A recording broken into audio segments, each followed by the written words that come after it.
আসসালামু আলাইকুম প্রিয় ভাই ও বোনেরা, দেখুন আমি আজকে কাঁচা আম দিয়ে একটু টক রান্না করব। আপনারা আমার সবাই এই রেসিপিটি দেখবেন।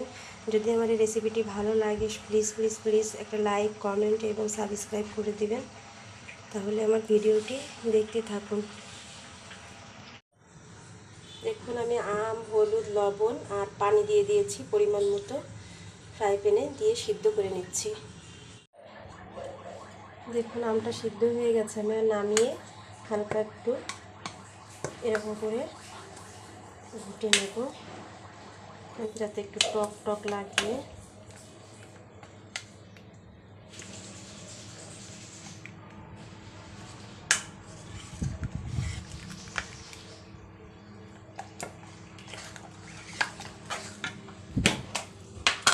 এর মধ্যে এখন আমি একটু চিনি দিয়ে দেব।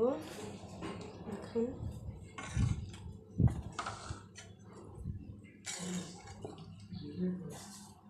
আর একটু চিনি দিয়ে দেব।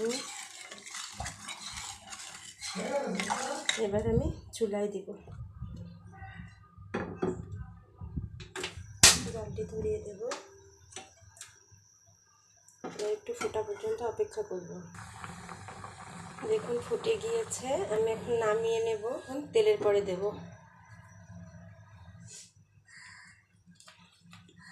এবার আমি তেল দিয়ে দেব। তেলটি গরম হয়ে গেলে দেখুন আমি একটু সর্ষে বাটা দিয়ে সর্ষে ফোড়ন দিয়ে দিচ্ছি, গোটা সর্ষে।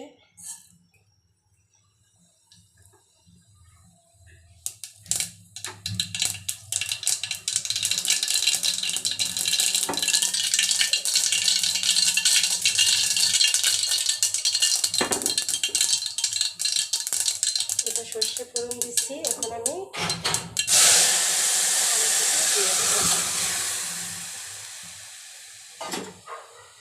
আমার রান্না শেষ। আমের টক, কাঁচা আমের টক অনেক মজাদার সুস্বাদু। এভাবে আপনারা বাসায় সবাই রান্না করে খেয়ে দেখবেন, অনেক মজাদার। আমার রান্নাটি হয়ে গেছে। আল্লাহ হাফেজ।